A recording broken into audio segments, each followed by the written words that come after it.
Well, we're back again. Welcome to episode 29 of the Hospitality Tech Show.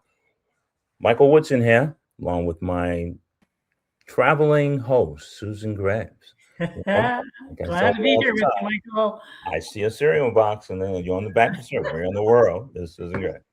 But today she's with us, and we have ponied up an incredible guest today.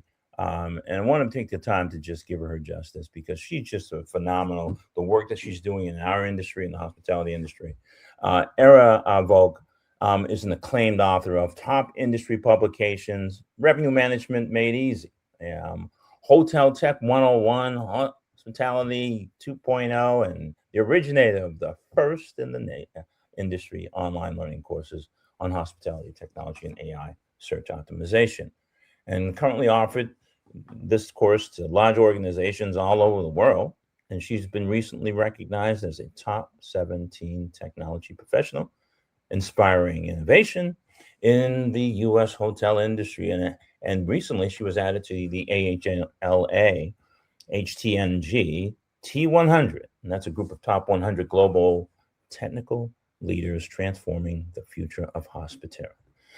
Ira is the hospitality consultant and tech innovator who brings 2 decades of practical industry experience, predominantly championing the role of revenue management and the use of data, technology, and AI to provide hospitality companies with insight to lead their business strategies better. So, welcome, welcome, welcome. How are you doing? And we are honored to have you here. Hi, Michael and Sue. Thanks so much for having me. Happy to be here. I can't believe I've never been your guest because I've heard a lot about you and I've always wanted to join. So I'm very happy that I'm finally here. Awesome. You I heard think a lot about us. You really did. Wow, I yes. am honored. Great. Well, Here. okay. Well, I'm happy to hear that. Thank you. Happy to finally be here and I'm looking forward to our fun discussion. Great. So we're brought to you, by the way, to our audience. Just as a reminder, we couldn't have done it. Just want to thank them briefly before we jump into the conversation. And so it's going to start us off. But Workforce Montgomery Group, the Integrity Restaurant Group, and also IBM. Those are our sponsors. This is powered by them. It's a privilege to have them on board. People like Mike Bramigan and Bob Fecklin, and also Danny Barnett. Thank you to all of them as well. And of course, like I said, the Workforce Montgomery Group. So welcome. Sue, why don't you start the conversation, kick us off, warm us up, and take us on. Happy to jump in here, Ira. Very excited to be able to have an awesome conversation with you tonight and get your play on AI and everything AI. So yes, you've written books. They might be outdated by now. I don't know, but the way the technology is advancing in our industry, one of the things we talked about earlier, I just wanted to bring it to the whole audience because I think, there's a play on this, how do you bring parity to the industry when people are still stuck in the spreadsheet? Some people are still stuck in spreadsheets and, they don't want to let go. And it's creating a very wide gap in our industry. So, help me understand, how do we drive engagement in our industry to keep people at parity with the advancement of AI right now and the tools they can use? Help me understand what you're doing from a thought leadership standpoint and education standpoint to help drive some of this, adoption. That's a really great question. And I would say if I had to define myself like who I am in the industry, and I have very many different angles to it and different faces, but I would say I'm an educator and an innovator. And everything I do, I'm very passionate about or kind of revolves around those 2 things. And things change so fast right now, much faster than they ever have. But our industry is also known for not really jumping on things very fast. So not just this year, not last year, not last 5 years, historically, for many decades, people in our industry have never really been very enthusiastic about new technologies or anything that is essentially new, right? So right now it's even harder for them to do. And those of you who follow me on LinkedIn, you guys have seen me being very active and very passionate about spreading the word, educating, explaining that it's much easier to adopt technology than it was just 5 years ago. Everything is so intuitive, seamless. Many times we don't even see, it's just all behind the scenes. It's very all very integrated into our workflow. So because I am actually very passionate about exactly the topic, the subject that you asked about, spreading the word and educating and raising awareness about AI and technology in our industry. I literally today, like 10 minutes ago, before jumping on the podcast, launched AI Hospitality Alliance, which is an independent platform where we're going to come together to understand how we figure this out together. Yes, so feel free to join the alliance. It's free to join, to kind of join the movement, to organize our efforts around anything that is related to AI in the hospitality industry. Whether you are a student, you're a hospitality professional, technology vendor, an educator, maybe a professor, an academic teaching AI, an investor, those different stakeholder groups come together on the in the Alliance platform to build the communication, to work together, to educate, to build things, to help the industry shape the future of AI. Not just talk about it, but actually influence where this is going. Well, congratulations. That's awesome. I'm glad that you're coming at this from a very collaborative standpoint. You're involving the educators and the students and investors. And I mean, that's what needs to take place. How do we keep universities updated? I mean, I feel like, Yeah. I mean, you know, we talked about education too. And, you know, if it takes 1.5 to 2 years for a professor to get a curriculum approved, Yeah. you know, they're going to be pretty delayed, right? And they're not helping. That doesn't really support the dynamics of the industry and the growth of AI and technology, frankly, just technology in general, to advance the students' education. And so how are we including, if we're including the students, is there a way where you're working with educational institutions to drive adoption for a faster, less bureaucratic, if I can say that, but less bureaucratic environment that will actually drive adoption even at universities to support the health of the students' education? I mean, yeah, absolutely. Absolutely. This is one of the goals, actually. And this is why Hospitality Academia is one of the stakeholder groups in the Alliance that I'm targeting, and I'm already partnering with different universities worldwide. I teach at San Diego State, at the hospitality school, which is, I would say, one of the most reputable hospitality schools in the country. I teach AI, but I am the only professor who I know personally who teaches AI in hospitality specifically. So there's a lot of room for improvement. And you're right. Academia in general and educational establishments are very slow to adopt new programs, new curricula, and it takes years literally to approve things. And that's why in our schools we do have workarounds. We have a lot of freedom in regards to what we teach, and as I mentioned, I update my curricula every week, not every semester, not every 2 years, every week, because things change very fast. Extremely. But what I also teach my students is that a degree is not enough to be ready for what's coming and what already is here. I teach them to self-educate, because there is no way, no school will be ready and adapted and present up-to-date information and teach the necessary timely skills to be competitive in the new environment in our industry or any other industry.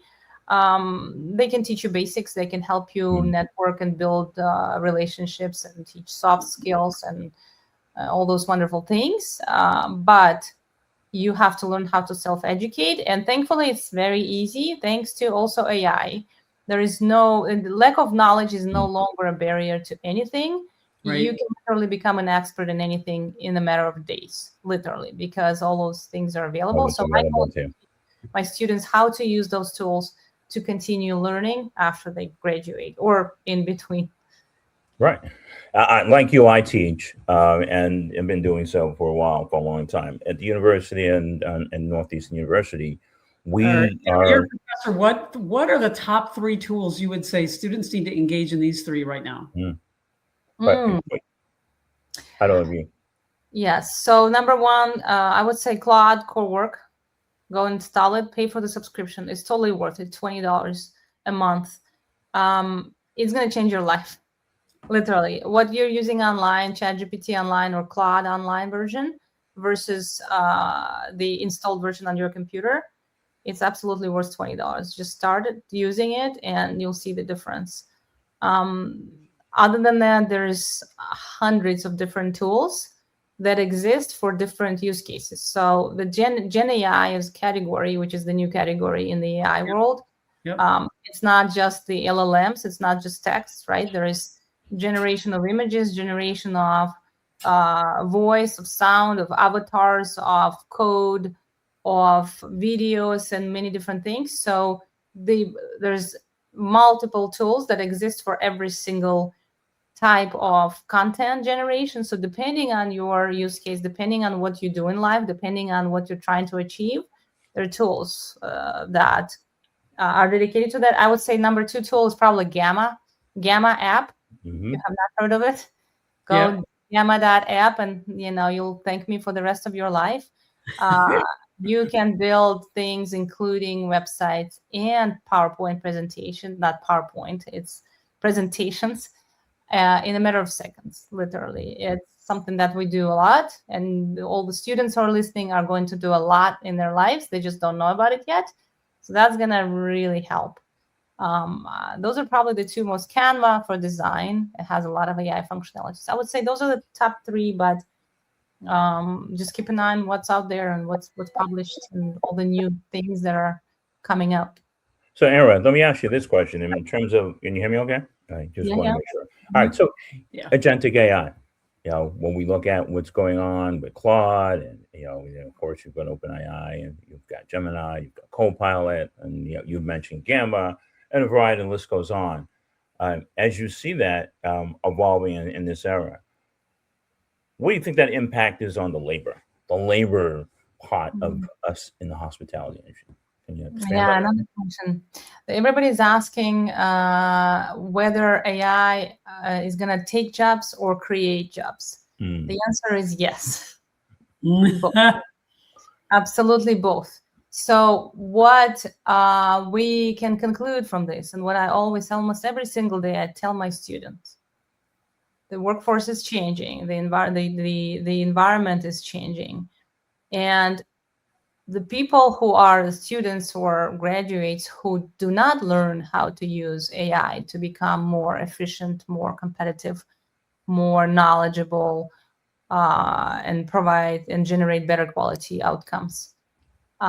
Those people who don't do that, they're just going to be behind, and they're going to have a hard time finding jobs, because the jobs that the employers who have tolerated bad quality work and lack of use AI, those employers are also rewiring their brains to understand that I can choose between somebody who can generate a website within 10 minutes versus somebody who's going to take a month to do this same work, same quality, maybe even better, within 10 minutes. So velocity, in ease of use, more efficiency, etc.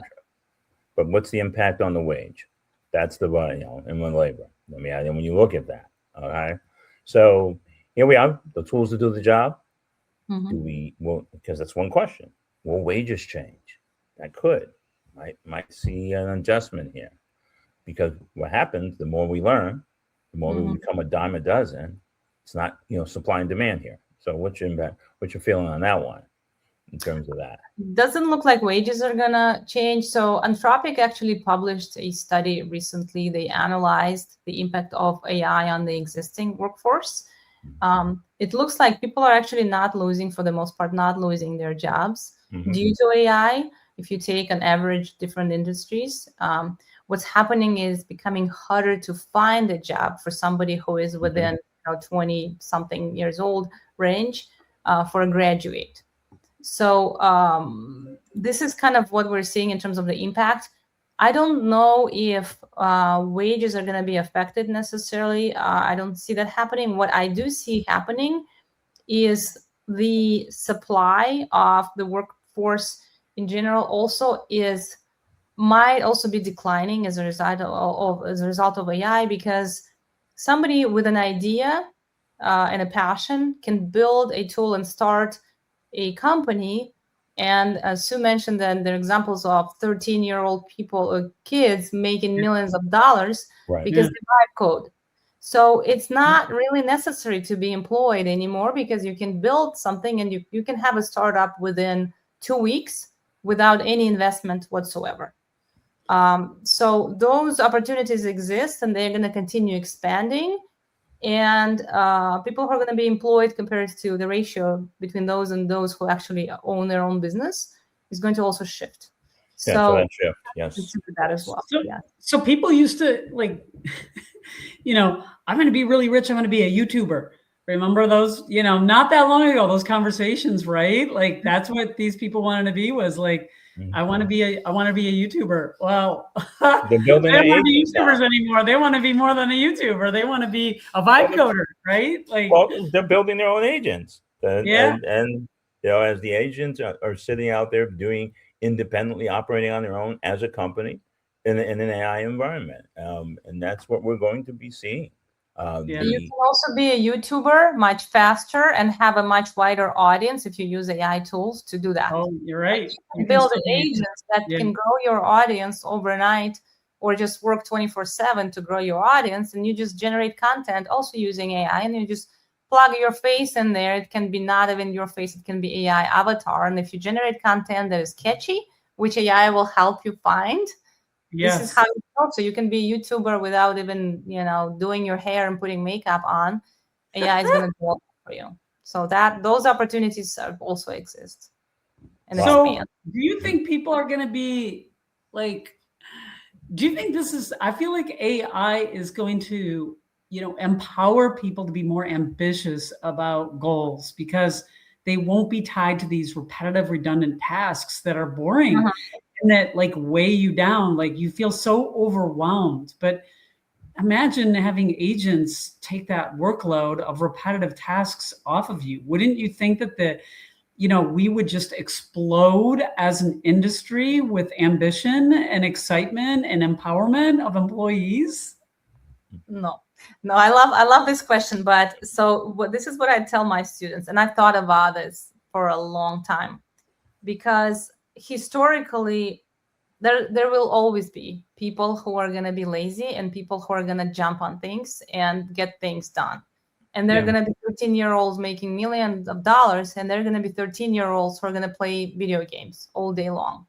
But I think the gap between the two types of people is going to continue expanding, getting wider. It's going to be wider and wider and wider, because the kids or people who are willing to make an effort to learn, because there is some barrier to adoption to learning this skill, to building things, to generating. So even if you have an idea, you have to there's still steps that you have to go through, lift your butt off the couch. And people who are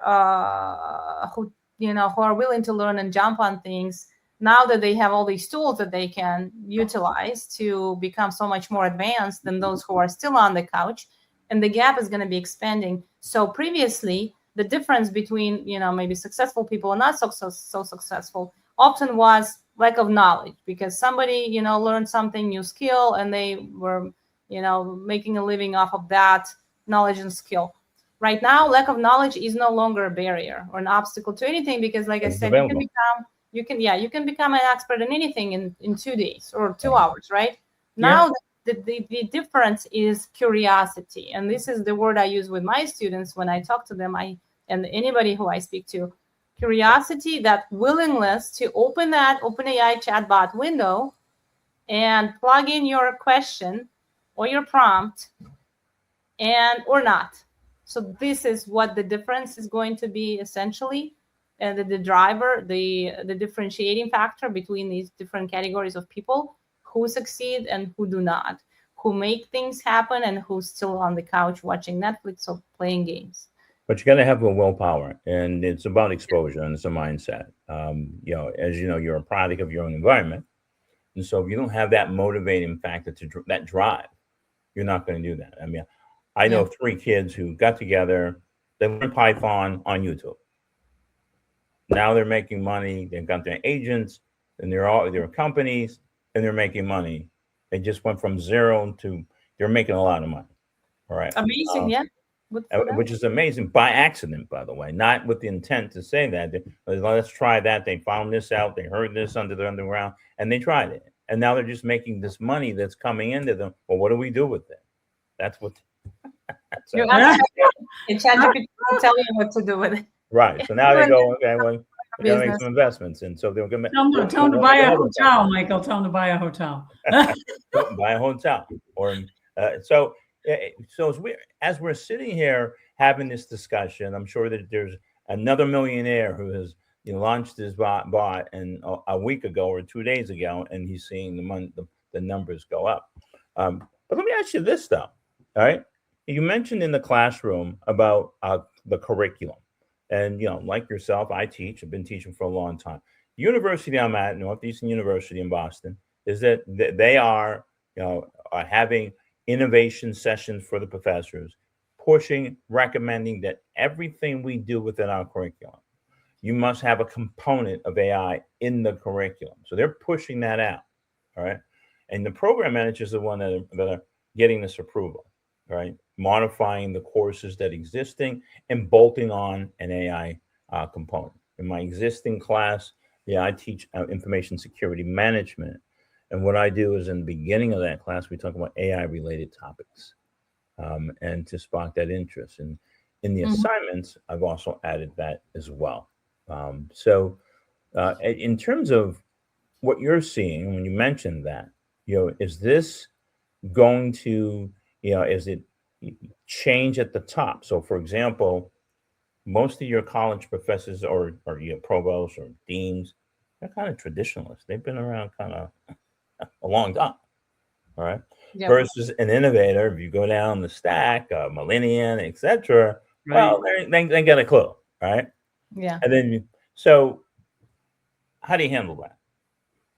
Yeah, that's also a great question, and we're also doing a very similar thing in our school. What you mentioned, we call it scaffolding of AI throughout the entire list of classes that we teach. In addition to my class that is specifically dedicated to AI, we're incorporating elements of AI in every single class and every single level. I would say our school is a little bit ahead of the curve in terms of adoption of these things compared to the rest of the schools in SDSU. But it does come from the top, and our IT department is actually encouraging us and conducts workshops and seminars and webinars and in-person events teaching professors how to do that for their classes. So they're really, really encouraging everyone to do that. So yes, it does come from the top. But also, even within our school, we see a whole range of professors who are, from those who are embracing it and adopting it already, to those who say, I'm never going to let that thing touch my documents, right? Yes, and we've seen those, right? With that said, my position is that we cannot stop students from using AI.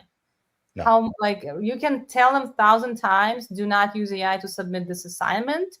They will do. Most of them will still do that, or a big portion of them. So it's not about restricting the use of AI or teaching students to use it or not, or telling students to use it or not. It's about how do we, educators, adapt the way we teach, knowing that they will use AI, still teach them what we want them to learn. That's the question. We need to adapt, not them.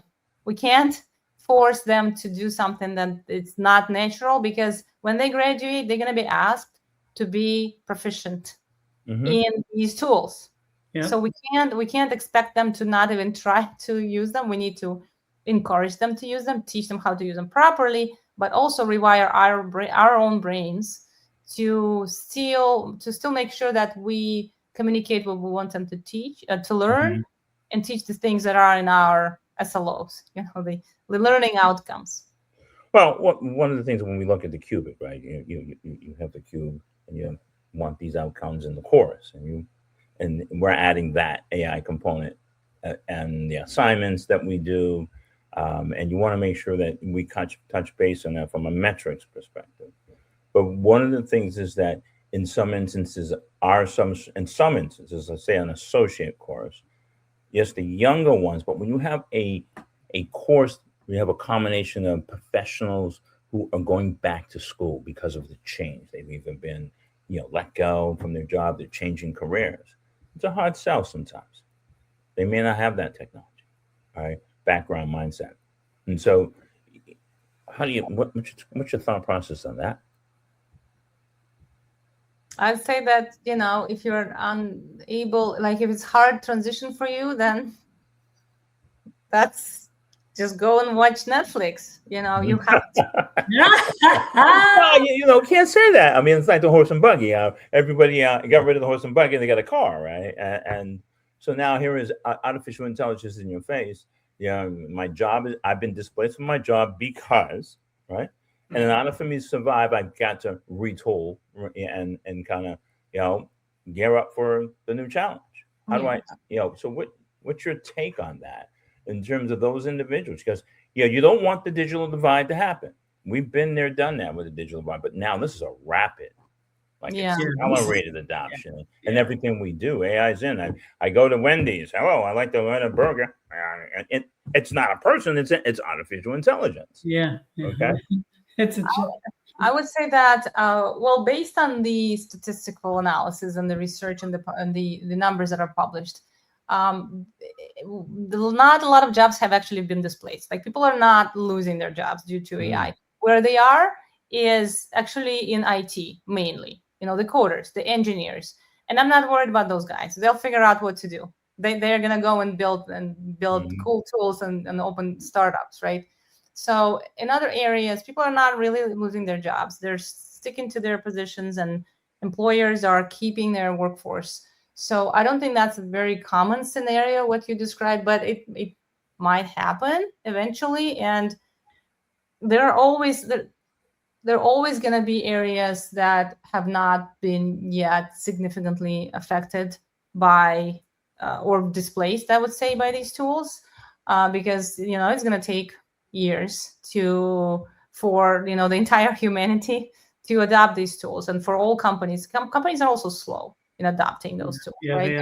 Companies that are restricting from adopting tools due to security limitations. So it's going to be a while before we actually see the real threat of people like not being able to find a job because everybody is looking for somebody with AI proficiency, skills. But be prepared.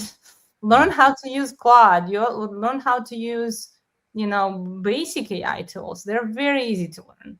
They don't cost much. There's so many things that are free to adopt. You don't even have to pay for anything. But do please pay at least $20 a month for either OpenAI or Claude Pro subscription. Right, the Pro subscription, right. Yeah. And not the other one, the basic one. But one question, here in Massachusetts, the governor has set forth where we're in partnership with Google to really free courses for everybody that lives in Massachusetts on artificial intelligence. There are a bunch of free courses. Google has a bunch of free courses on how to use AI. Yeah. And I think that it's just exposing that. I mean, it's socializing that. And I think they should do that more than press that. And then this is here. It's in your face.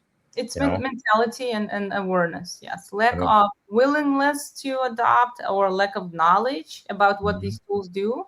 Those are the things that prevent people from adopting them. And they're going to be, especially, at least in the next 5 years, roles that will not be replaced by AI. For example, a plumber, right? Plumber is probably not going to lose his job. No, he's not. No. For a while. But eventually, the electrician, no. The electrician. There's an electrician, I don't think. No, So right, anything right. that is, that has to do with physical environment, you're Mhm. safe. Like, but there are certain jobs that, yes, they're being displaced, but these people just need to continue self-educating, what I mentioned in the beginning of the conversation, because there's a certain list of jobs that are Mhm.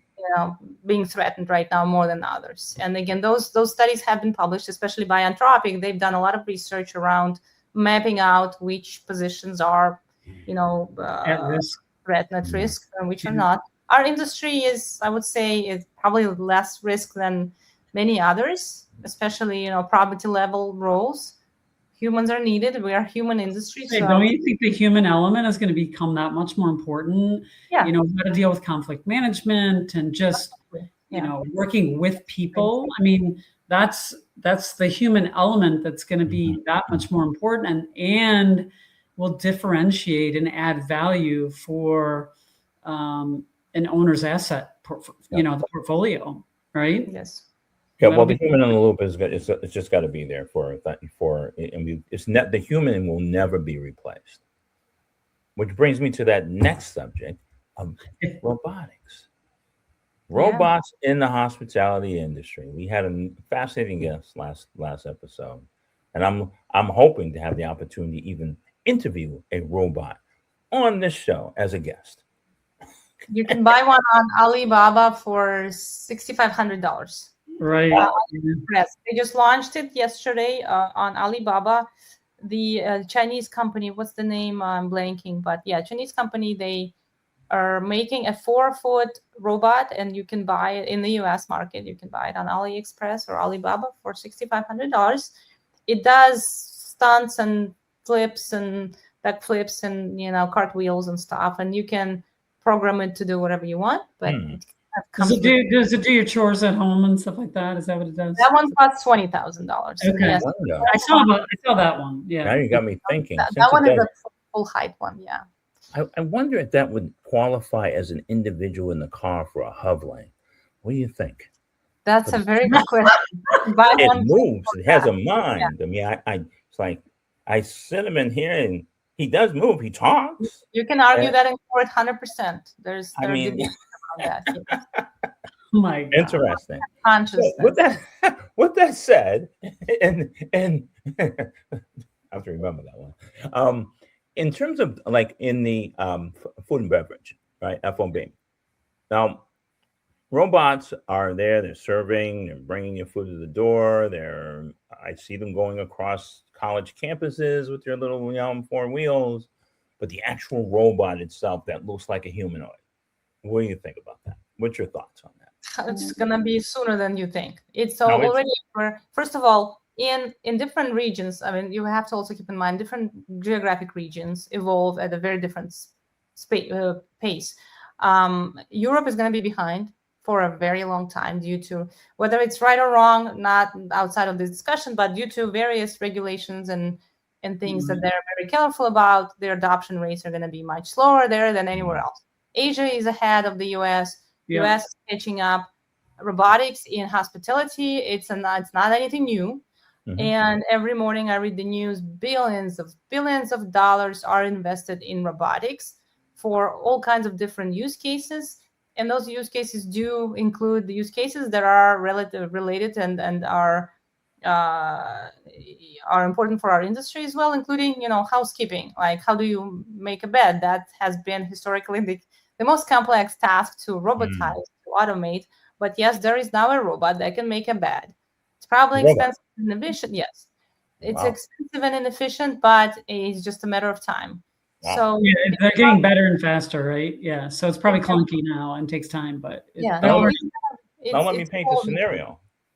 What? Sorry, what's the question? Person goes in his hotel room. They had a few, and they're not expecting it, and they order room service, and along comes a robot. Hello.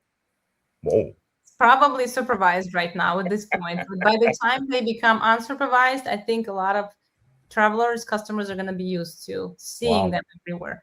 So huge adoption, rapid adoption, acceptance. You see that across the board. And they're not all going to be looking like, human walking. They're going to be Mm. right now. There are Roombas everywhere. That's already. Mm. Yeah, yeah. There's a prediction that by 2030 there's going to be more robots than humans. And you think about it, and it kind of sounds crazy. But I'm looking at my house, for example. We have 4 humans living, and we have 2 Roombas. We have a Tesla, which is technically a robot. It's a very sophisticated technology. Yeah, it is. And we have maybe 16 smart devices in our house that allow me to walk around, to talk to my house, to turn on the lights and do all kinds of crazy Mhm. things, play the music. So if you look at it that way, it doesn't have to look like a humanoid, like a human, right?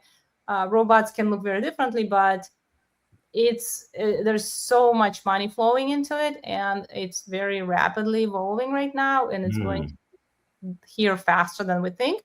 And the nice thing about it, which is both nice and not so nice for also workforce, these guys, robots, I mean, they work 24/7. They don't come with headaches. They don't call off. Right. They don't call in sick. And they're going to be eventually cheaper than hiring a person to make a bed. And that will happen. And then, it's just the housekeeping job is just going to evolve into something different. And we've gone through this. Humanity has gone through this during industrial revolution. Right. The change. It's so much faster and more global right now than it has ever been, but it's the same cycle. But it's a different mindset now in terms of expectations of the use of all these smart devices, etc. Now, Marriott has a chain that they're experimenting with. They've opened one up here in Boston where everything is done, even check-in at the iPad, and you go to your room, and everything is controlled with artificial intelligence. Yeah, and that's not new either. And there is a segment for that. There are going to be segments of our industry that will never want to adopt it. Like Four Seasons, for example, they're known for human white glove service, and they will never fully automate things. Limited service properties probably will be the first segment to automate things fully, because this is where you can cut corners, cut costs, and technology very often is less expensive than hiring humans. And somebody who is, expecting limited type of service is going to be okay with full automation, right? So there's going to be segments that are also going to evolve at different pace in terms of technology adoption, including robotics and including full automation. There's going to be a full spectrum of these, but yeah, all of what we are discussing it's not new. It's been around in different regions of the world and different segments for probably at least a decade. So it's going to continue scaling to different parts of the world and different use cases, different scenarios, different types of properties. So with that said, I mean, first impression is the last impression. And as you said, Ritz-Carlton, Four Seasons, your upper edge would probably not want to automate their front desk. But however, maybe there's augmentation of some type with the artificial intelligence in the world. But what's your take on that? I mean, yeah, that's a great question. So I talk about from the standpoint of high tech versus high touch kind of angles, right? Our industry is known to be a high touch industry, but that kind of comes with the mentality that high touch doesn't go well with high tech, right? And this is something that I talk about a lot from, when I do my speaking engagements on stage or when I talk to my students. I try to explain that it's actually just the opposite, that technology, if it's properly implemented, doesn't just augment, but it also significantly enhances and improves customer service and customer satisfaction, and allows employees to actually do their job much better or properly, or not get distracted on things that they are not even there to do. And the example that I use is just a tiny little example, but it's very powerful. When I used to be, and I come from hotel operations, from housekeeping and front desk. When I was a front desk person, I used to have to answer the phone to explain how to get to our hotel. 20 times a day, the same answer, left on Broadway, 6. And then Google Maps came along. People stopped calling. Everybody was happy. The guests were happy because they could see it on their screen. They didn't have to call, wait on the line, and ask me. Yeah. I was happy because I was able to spend more time with the guests that actually were there. One tiny example, but this is just one use case to show how technology and high touch and high tech can coexist and actually get things done much better and more efficiently and, provide better customer satisfaction as well. So efficiency. It's kind of Yeah. interesting to see All how. those redundant, repetitive questions, Yeah. right? Like, what are your restaurant hours? And, do you have a pool? And do you accept pets? And, if you think about the front desk agents that have to. Kind of froze, so I'm not sure if you can hear her, Era. Yes, it was frozen for me too. Yep. Right. So we lost you for a few seconds. Right. So we lost you for briefly, so you might want to try that a little bit. Okay. Yeah, I just said all those repetitive, redundant questions aren't empowering for associates, right? Like, who wants to go home and say, guess what I did today? I responded to guests, 45 times and told them what the restaurant hours were, and that we accepted pets, 50 times a day. I mean, that's not empowering for an associate. So, like, I feel like in some ways this is going to really elevate the opportunity for employees to add value for the guest experience at a much higher level. Absolutely. And those are the tasks, and you're absolutely right. Those are the tasks that are going to be and are already being automated first. Repetitive, boring tasks that humans do not enjoy doing. Right. And that is something that is also very important to understand. AI is not displacing things that we like. AI is displacing things that we allow it to displace in our roles, in our personal life. I'm a writer, for example. I've published books. Turns out I did not enjoy the process of writing. I enjoyed the outcome, the outputs. I use AI now to publish my articles, which are still very high quality, good content that I'm able to share with the industry. But it allows me to do it faster without really participating much in the process itself, outside of just generating ideas and allowing it to frame the ideas. So the output is now better, faster, higher quality, and brings me more joy. But there are people, for example, in our school who enjoy the process of writing, and they're telling me that they're never going to let AI touch their process of writing. So it's up to us what we delegate to that thing and which part of our brain we allow it to displace. I cannot calculate 12 by 13 in my head anymore. I used to be able to. I refuse to do that because I did not enjoy the process. I just need to know the answer. I cannot navigate anywhere in my town to the same place I go 20 times a day. I cannot do it without Google Maps, and I choose not to. And the same thing for phone numbers. You used to be it's so-and-so's phone number. Phone number. Listen. Now you have Siri. Now you have Siri. What's the phone number? And so we've been doing that, transferring things and with knowledge over time. We've allowed it to disintegrate and minimize the way that we think of things, or are able to recall things, or memorize and retain. If it's not important, we park it, we give it off to technology, right? Yeah. Do you know that Socrates, he was protesting the concept of writing back whenever that was. And what he was saying is that if we start using this thing now called writing, if we start writing our text, we're going to become so dumb because we're not going to be able to memorize 100 pages of text anymore. But that allowed us to build civilization. And there's no need to memorize 100 pages of text. And we can still be pretty smart and intelligent and civilized by allowing technology, or paper, in the beginning paper, now technology, to substitute our ability to memorize things. It allowed us to communicate efficiently. And what we're going through right now is the same example. And in 1983, educators were protesting the use of calculators. Right. It didn't make us you're right. No. Yeah. more efficient. And now we're able, using AI even, we're able to calculate things that human brain would never be able to calculate. And the same thing we're going through again. So one of the things that kills me is that I have students who cannot look at a clock and tell me it's 10 past 10. It has to say 10 past, 10, 10. They can't look at Roman numerals. Arguably, the clock. They don't have to. So the clock itself, like when they look at that clock with, tick, tick, tick, right? they look at it as a foreign object. That's So unless it says it, to feel that way, I would say there's no reason why they should be able to understand those things on the round screen anymore. There's no reason, and it doesn't make them less intelligent. I think that's kind of that's my vision. That's what I tell my students. Interesting. We choose what part of our brains to delegate to AI. It's the beauty of it is that we are now in control because we can actually say, this is what I want to continue doing, and I'm going to amplify it and enhance using AI.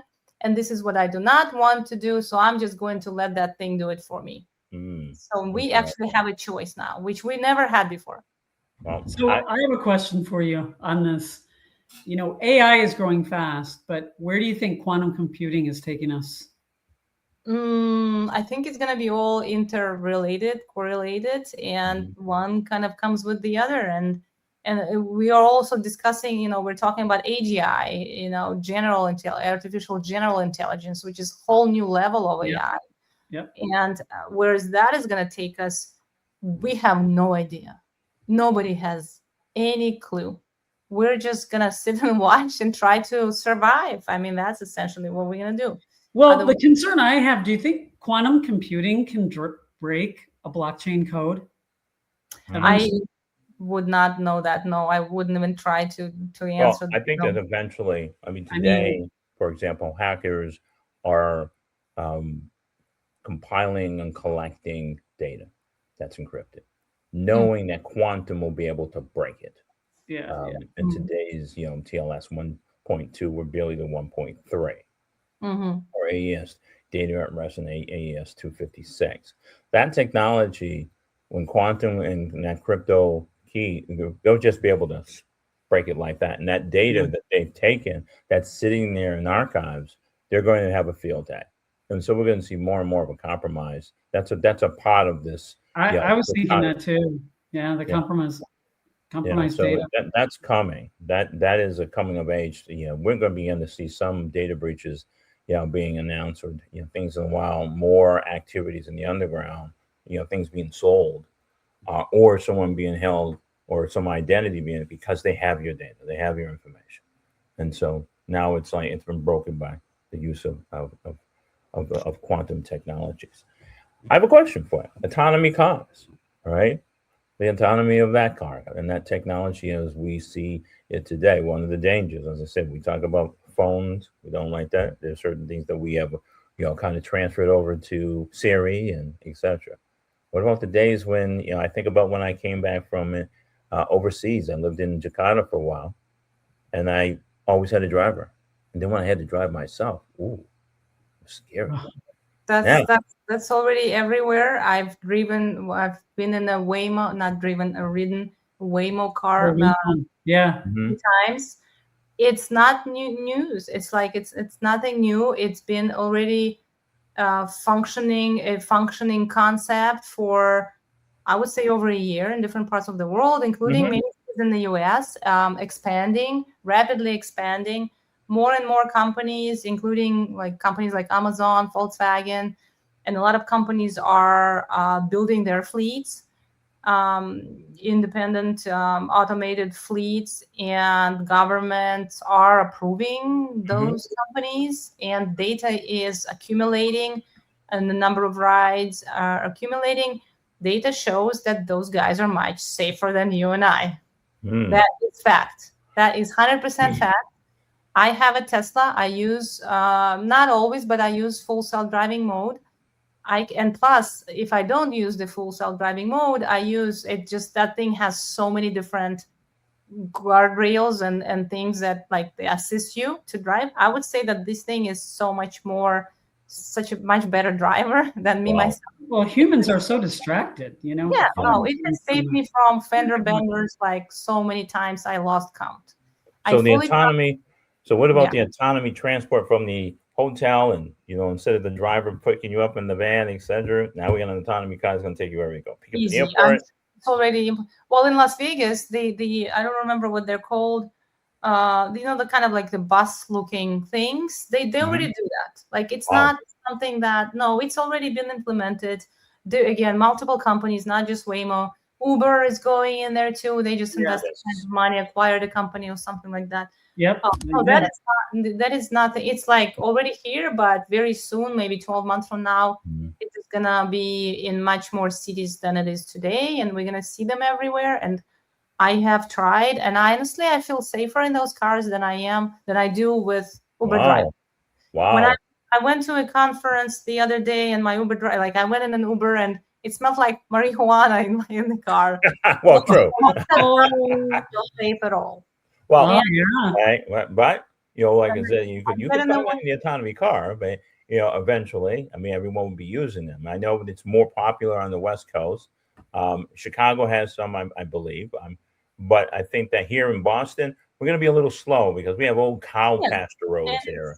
So it's going to be like everywhere else, like in our industry and others. There's going to be a whole spectrum of people and places adopting it sooner than others, and this is just kind of the curve is always going to be the same, which is the adoption curve looks like the bell curve, and this is how it's always going to be. But the technology is already there, and those, like my experience with Waymo, for example, made me feel very safe. I was very curious and I've tried it multiple times.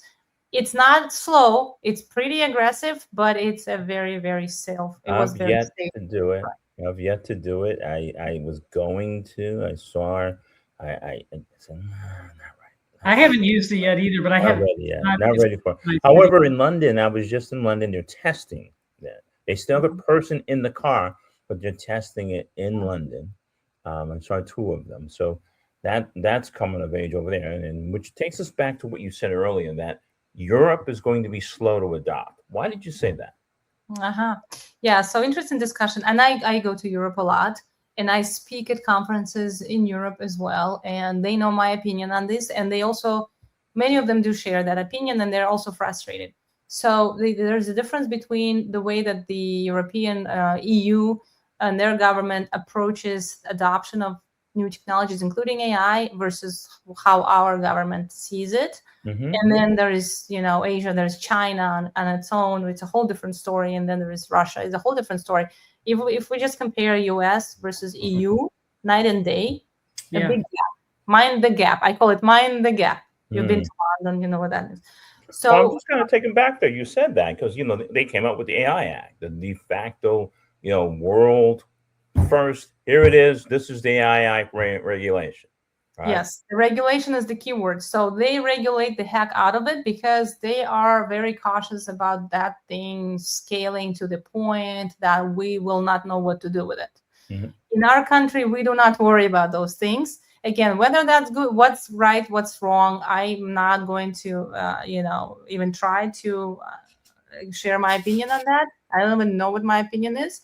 I'm enjoying the benefits of being in this country from that perspective because when I go to Europe, first of all, my ChatGPT becomes dumber objectively. I can see the difference right away. Second, the amount of functionality in those AI tools is also limited. When companies publish, like OpenAI and Anthropic and others, Gemini, when they publish functionality and deploy to their products, it's easier for them to just bypass the EU region than to try to comply with all the rules and regulations. Yeah, I think Miami even had a problem. They pulled that in some areas. Yeah. So that's so the reality is also because of that, not just the AI innovation is becoming, the gap is not just in the AI innovation, but it's actually spreading everywhere else. Because, for example, I read the news. Some Chinese manufacturer canceled their agreement with European factories because they are not adopting UI. And because of that, they are more expensive, less efficient, slower, more bureaucratic. So they signed a contract with US factories of producing whatever, milk or eggs or whatever it is. We're not even talking about software anymore. We're talking about basic stuff, toothbrushes. And because our factories here are and everything becomes more efficient because we use AI. AI, where you can, So and the gap is going to continue growing, and we're already seeing it, and it's unlikely to stop growing in the near future. Let me ask you this. Interesting. So the dependency it's growing in with this rapid adoption. But what happens when it stops working, and that gap, and we're dependent upon it, and now we can't? Our mind is not trained over time. Over time. That's one of the fears. My honest opinion, that's not going to happen. So the reason why I'm saying that is because we're looking at when, like, the people who are afraid of AI taking over the world, or making us all dumb. We're looking at it as like something like a big entity that has a face, like a scary face, right? It's going to come, like they show in the movies. They're going to come and just kill us all. In reality, there's so many different technology companies that hear the music. Are they kicking us out already?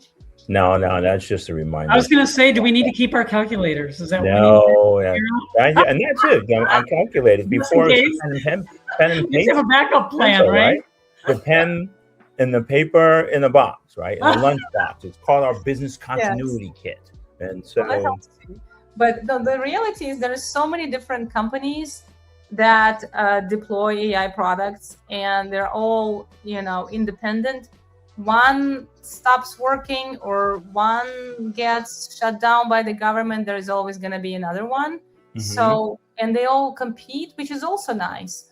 For example, OpenAI, Anthropic, and Gemini, they compete for market, so which forces them to innovate, and also it gives the consumers choice. One company gets in trouble, you start using another product. There's always going to be a competitor who's going to come up with something. It's now the knowledge belongs to humanity. There's no going back. It's not going to stop. Whether we want it or not, it's not going to. There's no going back. We're here, and we just need to. So you need to embrace it, move forward, and just go with it. That's what most of us are attempting to do. That's not necessarily that we'll be able to do it as rapidly together, but I think that most people are moving in the same direction as more and more socialized. It's in your face, it's in your news, AI section. So, for example, I'm noticing they have an AI reporter, everything AI, right? Instead of the business news, Wall Street, we talk about AI on the features. And so that's what the Hospitality Alliance is about as well. It's specifically about AI, and I have a newsletter, a news section that is only about AI in our industry, in the hospitality, because it has a life on its own, and it's big, and it has to be addressed. And again, we can't pretend it's not there. We just have to address it. Well, I'm going to make sure I join the Alliance because I deal in AI governance, and I've been doing research on this probably around since 2020. Awesome. It would be nice to have the website up again for joining the Alliance, whoever is listening. Okay. Well, can you give us that, the Alliance, the website? There it is, join AIHA.com. And, it's been a pleasure to have you on the show. Definitely. And there's that, if you can bring that back up there, Jocelyn, again, for her contact on LinkedIn, that'd be great. LinkedIn.com, Era Vouk.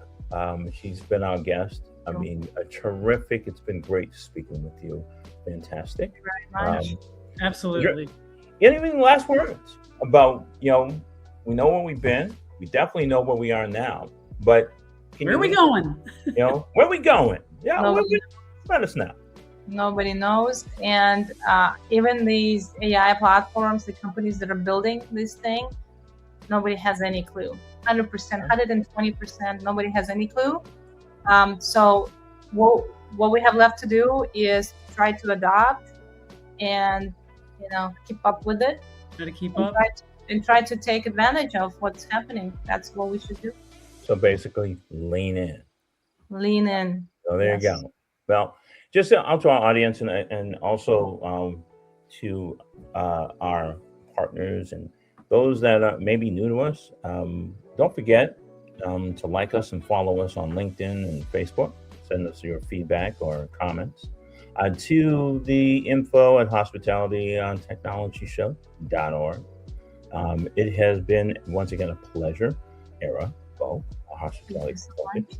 My host, where in the world I call her, is Susan Gray. We're having a good time wherever we are in the world.